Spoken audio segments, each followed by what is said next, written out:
Most of my analysis is focused on what happened September 11th and the aftermath of what happened September 11th, but of course for me that isn't totally separate from the broader global or historical context of events. I was saying outside, I do believe we're now at a crossroads in human history. I think we've, to some extent, been there for some time as we're moving out of the industrial age into the information age. And one thing that I think that's significant that marks that crossroads is that we are now technologically and otherwise in a position of objective surplus. There are not too many people on the earth to feed, to house, to clothe, to provide transportation for, to make life livable for, to give communications or certain levels of technology if the resources and the technology were being used for that purpose. And it's also the case that the amount of labor involved in making that happen is significantly less than the amount of labor that's currently being involved in making a few people a profit.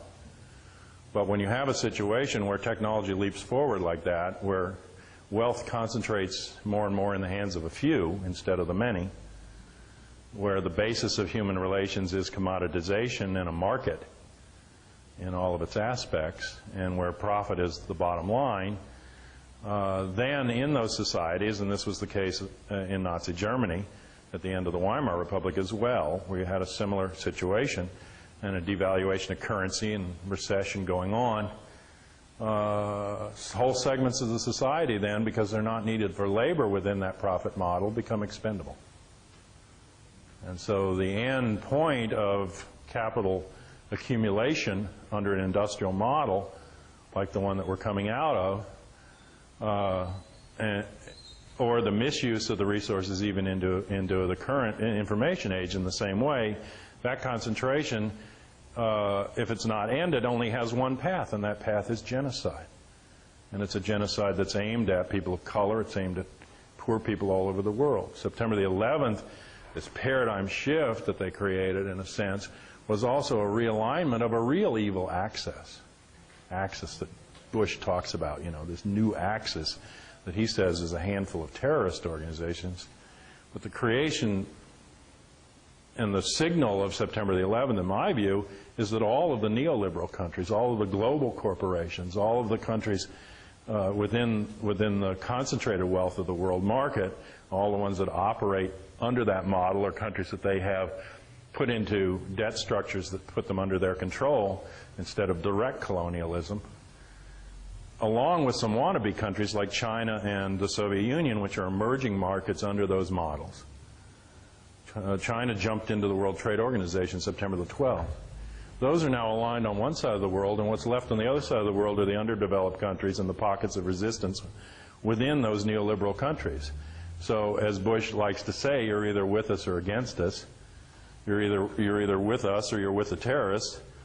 I don't know how many of you saw the Seattle Times today. There's a little photograph of a demonstration. They're carrying this flag that has a skull and crossbones on it, and the text says, as protesters, some claiming to back the Earth Liberation Front, march in Portland yesterday, ELF spokesman Craig Rosenbaugh refused to answer questions before a House subcommittee on forests.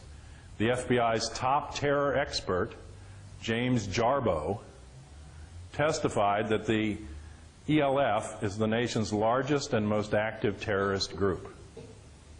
So an environmentalist group is now the nation's largest and most active terrorist group. And they're framing that debate in a way that any group that stands up to them can be so classified.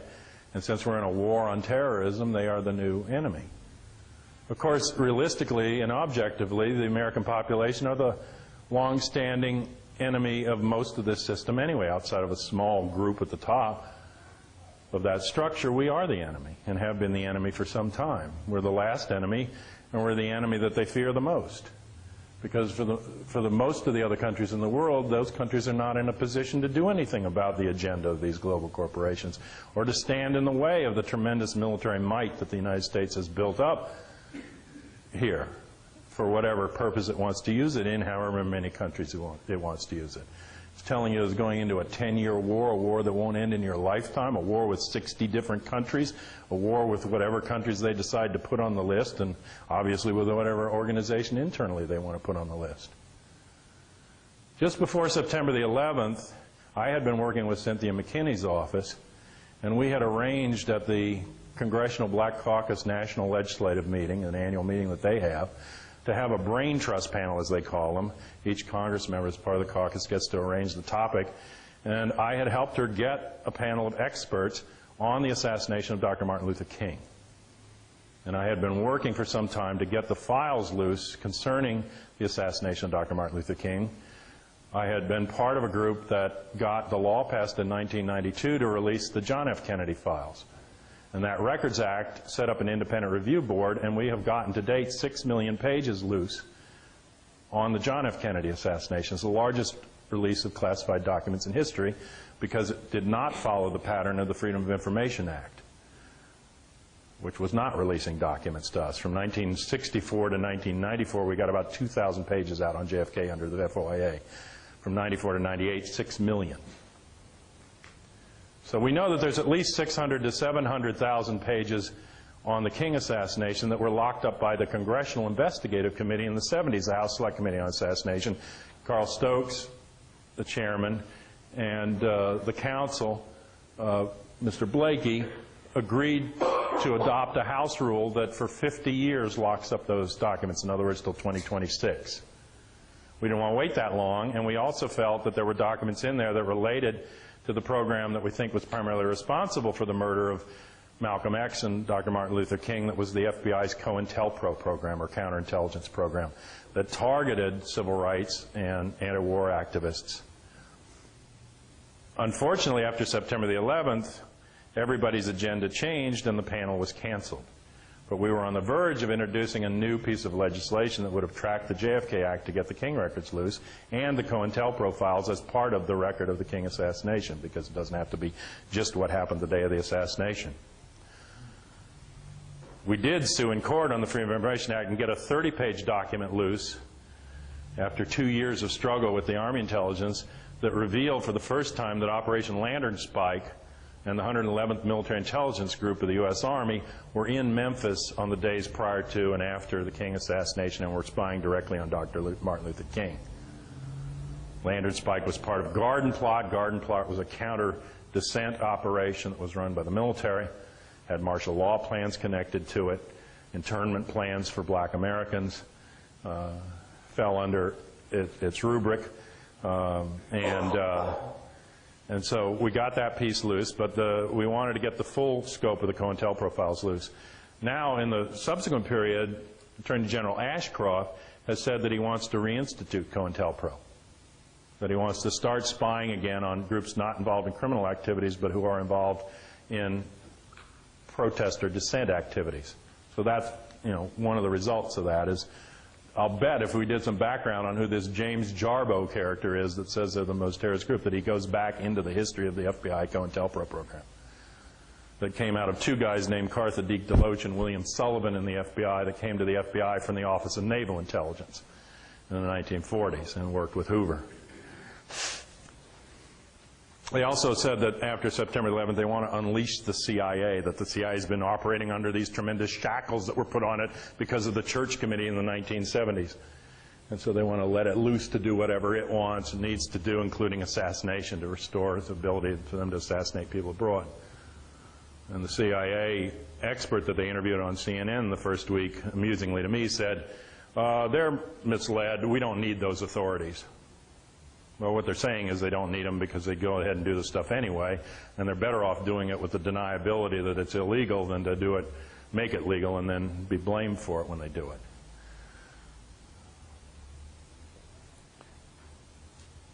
But we're basically, I think, down to two paths now. I mean, we can go down this nightmare path of this warfare against basically people of color all over the world under the guise that we're somehow going to stop terrorism, when in fact what we're doing is extending terrorism in the wars. Or we can take a path where we decide that we're going to build a new world. Because the way you stop terrorism is not by bombing people. It's not by fighting back against terrorism. That isn't the way it works. I mean, Mr. Batista could tell you that were he still alive. The way his government fell down was that Castro, with a much smaller force, would goad him. Batista would over-respond. He would lose the popular support. Popular support would go to the enemy that he was attacking, and eventually build up into a force strong enough that it eroded his authority. So, I mean, or you want an example of, how well violence works in response to so-called terrorism, because terrorism just means an asymmetrical force. It means that you've got a smaller force that doesn't have the capability to go against an open warfare. The same as for the British colonial army. The U.S. irregulars that fought in the revolution here would have been terrorists.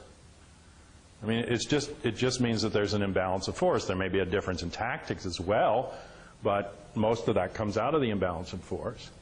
And terrorism only arises, I mean, a small group being violent in order to accomplish that end only arises historically after a long string of abuse, a long string of injustice, where people feel abused. And then, because most of the human community knows that violence, even though it might eventually bring some sort of change, also has a tremendous cost.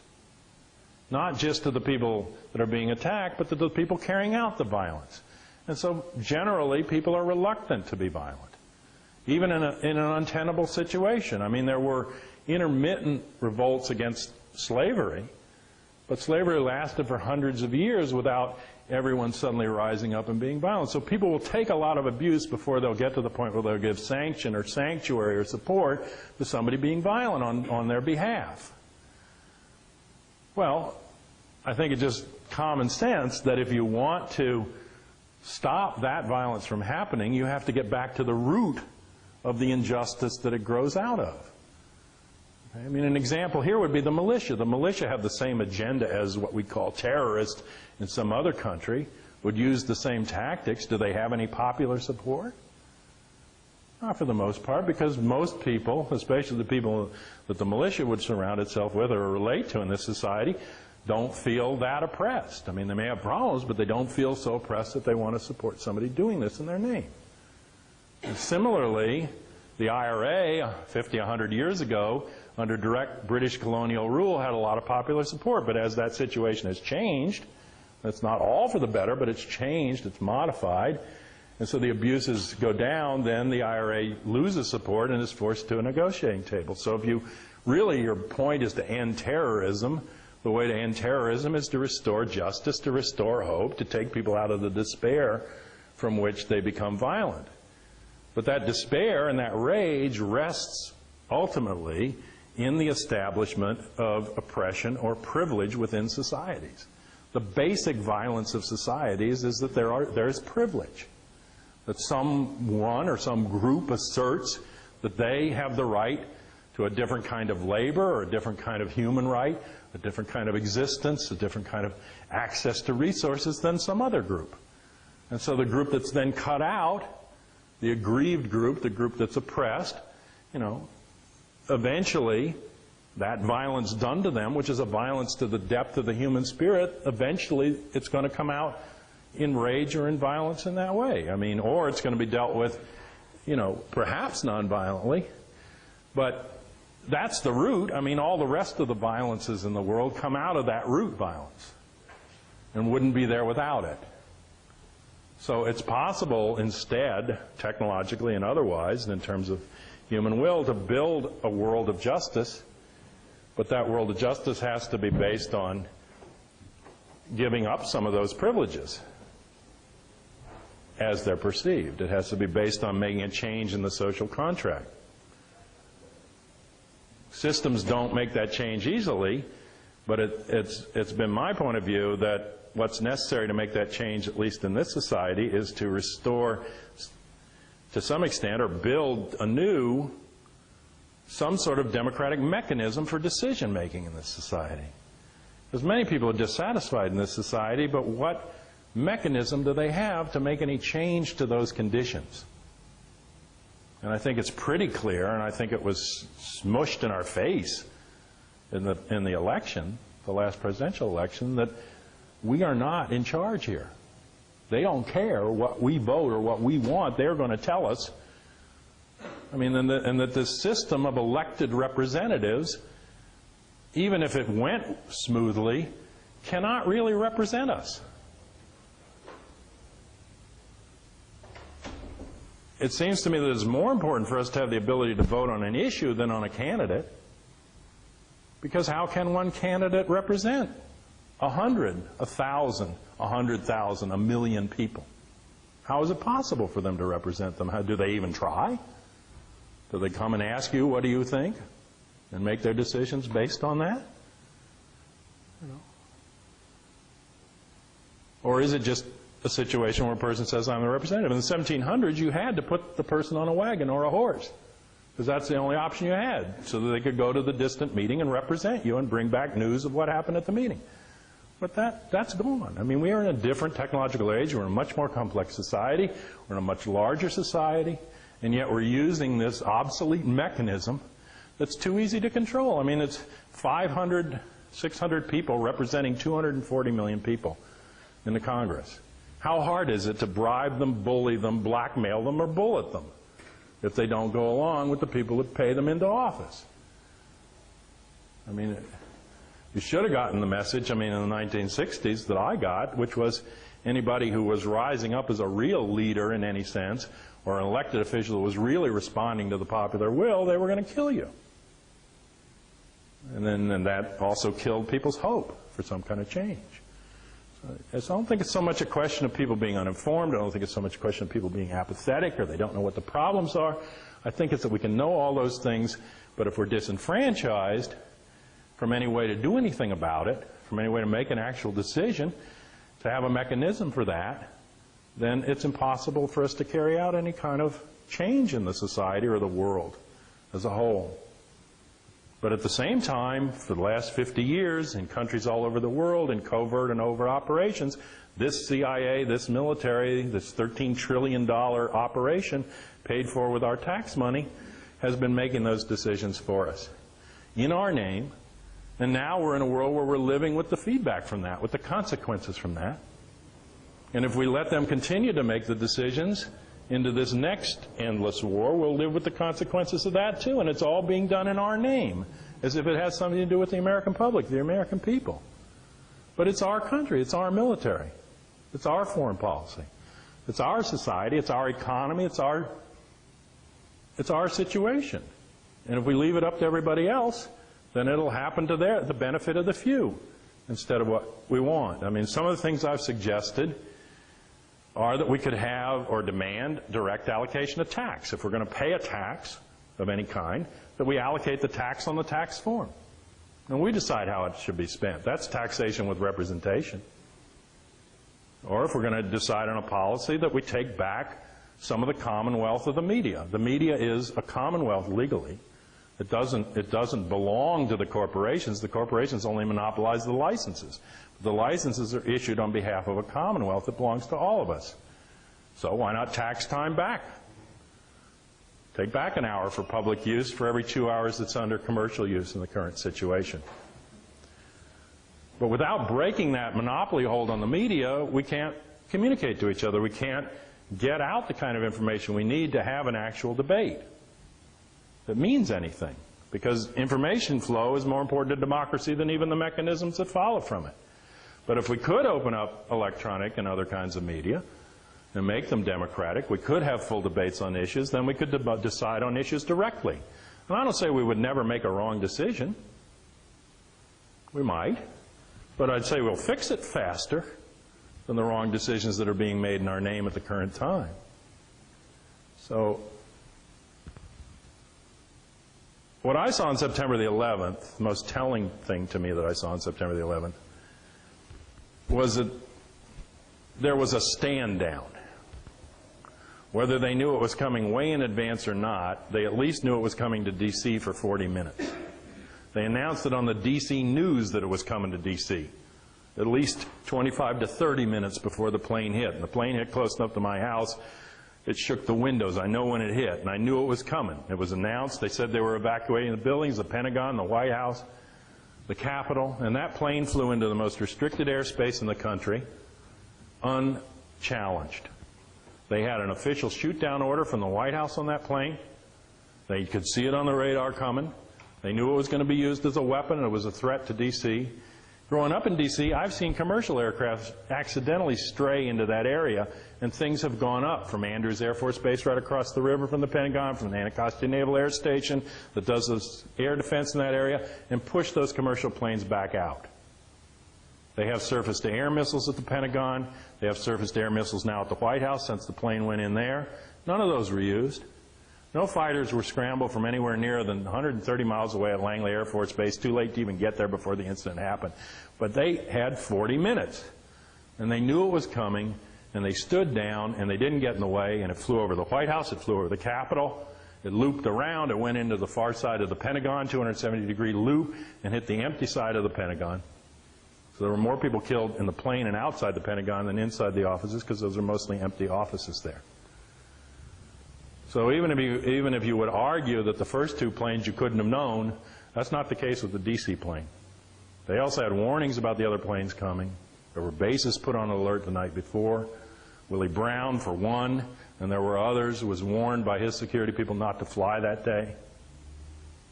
And then D.C. began to go into a series of changes that I thought were building that day into a martial law situation in D.C. because I've studied terrorist scenarios for 20 years. I've studied what the corporations are saying about them, the Defense Department, the Federal Emergency Management Agency, and all this planning around terrorism after we lost the Soviet Union as the big enemy became planning for martial law and how they were going to dismantle the Constitution in order to protect the country. And a lot of that is exactly what's happening now, is taking away our rights to somehow protect our rights. But you don't need democracy half as much between wars as you need it during a war. Exercising democracy between wars would be like being a vegetarian between meals. This is when you need a democracy. And this is when the least amount of information is going to come to you. Bush wants to do everything in secret. He wants to have the trials in secret, the evidence will be secret, the war will be secret, the enemy will be secret. At some point they'll reveal the secret that the war is over, I guess, or who it was we were fighting. But that's 10 years from now. You know, we're in the same position as Winston in 1984.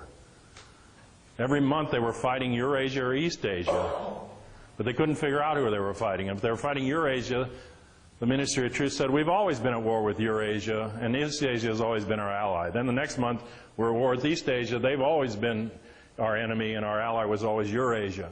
And then they'd have the hate week, and they'd put up a picture of Goldstein, and everybody would boo at Goldstein, the horrible traitor, you know. No one was also allowed to see the war in 1984. They saw films of the war. They never met a veteran from the war. They couldn't find anything about POWs or people captured from the war, even though it was being claimed. So as far as Winston knew, it could have all been a propaganda situation. His job in the Ministry of Truth was to take the news in the past and to adjust it so it met the propaganda of the present. And he'd put things down what he called the memory hole. He had another friend at the Ministry of Truth he used to eat lunch with, and that guy's job was to reduce the number of words in the dictionary. Because they thought if they reduced the words that might lead to dissent, then nobody would even be able to conceptualize dissent, because they wouldn't have a word for it. Okay, I mean, this was the theme in '84, but it really is a very bad situation, and it's not a bad situation in terms of the enemy that we were supposedly facing. Most of that enemy we created ourselves. Even if you could say for sure, and you can't based on the evidence they've given us so far, but even if you could say for sure, okay, this came from bin Laden and the Al-Qaeda, that doesn't tell you who created or planned out September the 11th. Bin Laden was created out of Saudi wealth. He worked for Saudi intelligence. He worked for Pakistani intelligence.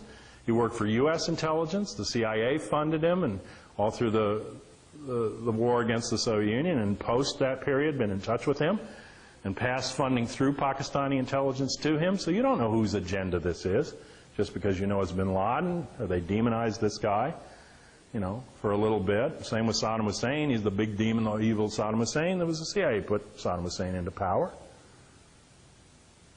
You know, and if they wanted him out of power, he wouldn't be in power any longer.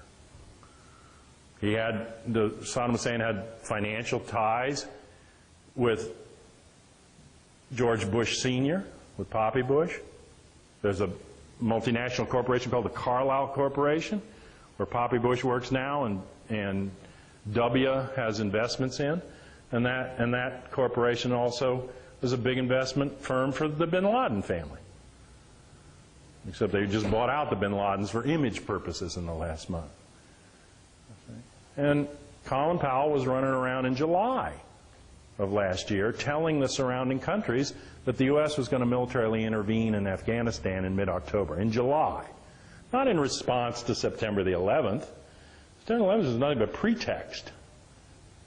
It has more to do with the war at home than it has to do with the war abroad, but being used as an excuse for both. But wherever the war abroad is, this 10-year war, that's already on the books. My mother worked 5 levels above top security in the Pentagon. She's the highest paid woman employee at the Pentagon for many years. She projected the draft call for the Joint Chiefs of Staff. She had to get it right within 100 people either way on the annual call 5 years ahead. And I asked her after she retired, when did they tell you they would escalate the war in Vietnam? And she told me that in spring of 1963, for the first time in her career at the Pentagon, they had told her to change her projections. They said on orders of the White House in the spring of 1963, in April, that all American troops would be withdrawn from Vietnam by the end of 1964, on orders of John F. Kennedy. Kennedy was pulling out of Vietnam, and they told her to change the figures. And I asked her, when did they tell you they would escalate the war? When did they reverse that? She said, late November '63. I said, the last week, because November 22nd, Friday, Kennedy is killed in Dallas. She said, the Monday following the assassination. November 25th, Kennedy's barely in the grave. I said, was this a few more advisors? She said, I couldn't believe the figures. I took them back to the Joint Chiefs of Staff, and I said, these can't be right. I used to tease my mother that that was the first civilian protest of the war in Vietnam. These can't be right. November 25, '63, they told my mother they were going into a 10-year war with 57,000 American dead. That's what they did. 1973, war ends, 57,500 names on the wall there.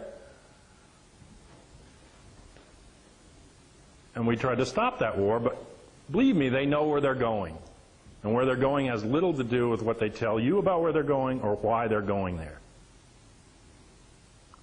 Where they're going to in Afghanistan has not so much to do with any distaste for the Taliban, who they put in power anyway, and armed so that they could take out the Soviet Union. It certainly has nothing to do with liberating women. They paid for the end of the liberation of women back in the 90s.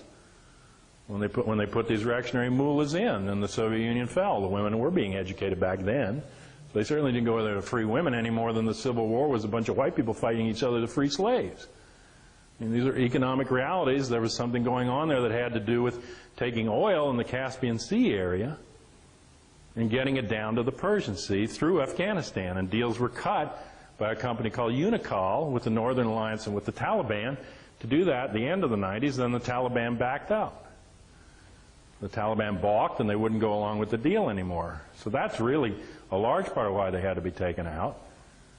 The guy that's now in charge, Karzai, was an employee of the Unocal company that had the pipeline.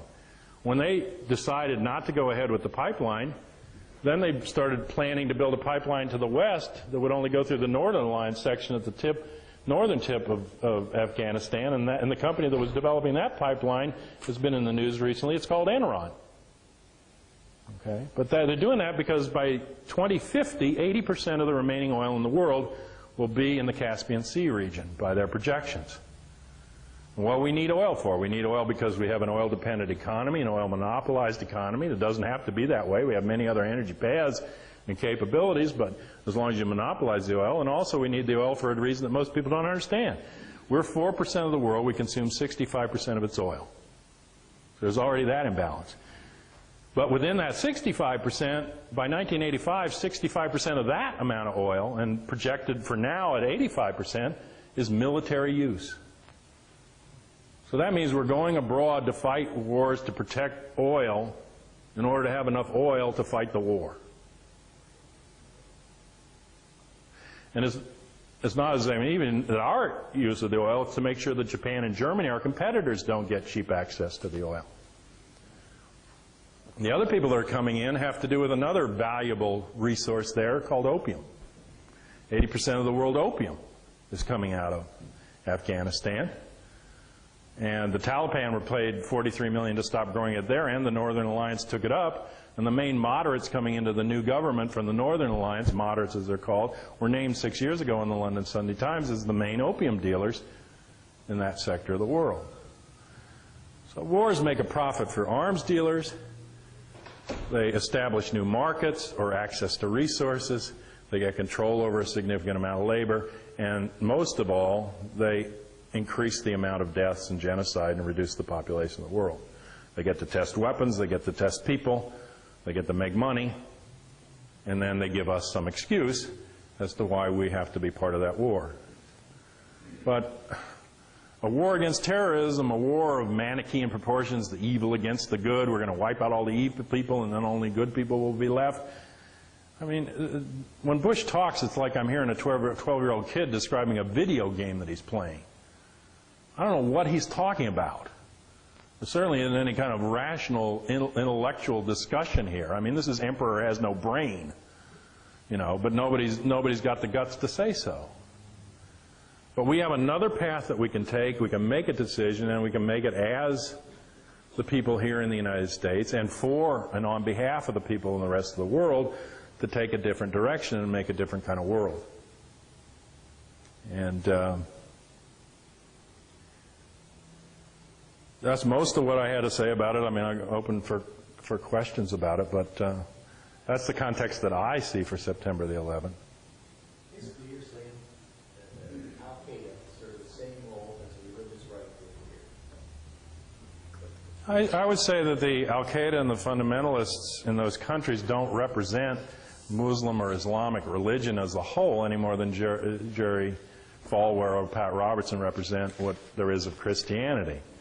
I mean, I would say on a broader scale, though, that religion, for the most part, you know, has stood in the way of the development of rational human history, you know, for a long time. But these elements certainly don't represent mainstream Islamic thought, and the terrorism in the world, I mean, what they're calling terrorism, really doesn't represent, for the most part, much more than certain factions that, for political purposes, were funded by somebody from outside in order to go forward with an agenda. You have pockets of, you know, like take a look at in Mexico at like the Zapatistas that are actual indigenous local people that are, you know, trying to restore democratic control.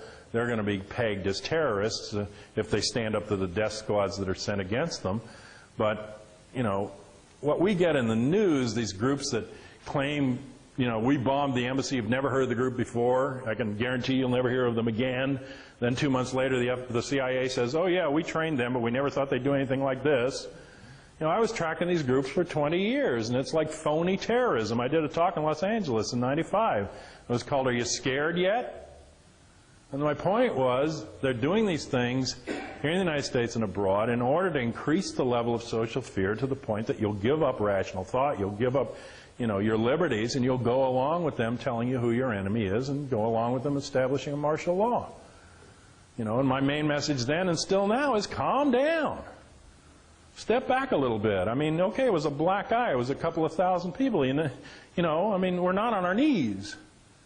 You know, if you're looking at it that way, defend the country. You can't live in a society where you're going to figure out the worst possible thing that could happen and build a fortress state of security around every single thing to keep it from happening.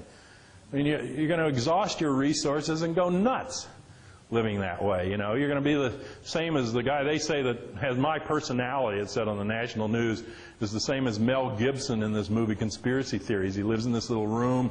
He puts a bottle upside down on the doorknob in case somebody turns the doorknob. He locks his milk carton so nobody will. He climbs in the window from the fire escape from the next building so he can't see him go in and out the front door.